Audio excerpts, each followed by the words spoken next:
కైకేయి పాదాల్ని కన్నీటితో కడిగాడు దశరథుడు. అయినా కైకేయి మనసు కరగలేదు. ఇచ్చిన మాట తప్పలేక రాముడిని అరణ్యాలకు పంపలేక కొట్టుమిట్టాడాడు దశరథుడు. ఇంతలో రాత్రి గడిచింది. దశరథుని ఆదేశం ప్రకారం రాముడిని తీసుకువచ్చాడు సుమంత్రుడు. దుఃఖభారంతో నోట మాట రాని తండ్రిని చూశాడు రాముడు. అలాంటి స్థితిలో ఆయనను ఎప్పుడూ చూడలేదు. కారణం ఏమిటని అడిగాడు. తనకు ఇచ్చిన వరాల గురించి రామునికి చెప్పింది.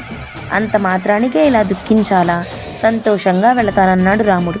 ఏమాత్రం సంకోచించకుండా రాజ్యాన్ని తృణప్రాయంగా వదిలేసి అడవులకు వెళ్ళడానికి సిద్ధపడి దండకారణ్యానికి వెళ్ళడానికి నిర్ణయించుకున్నాడు. ఈ నిర్ణయంతో స్పృహ కోల్పోయాడు దశరథుడు. విధి ప్రేరణ వల్లే కైకేయి అలాంటి వరాలు కోరిందని తెలిపి కౌసల్యను లక్ష్మణుడిని ఊరడించాడు రాముడు.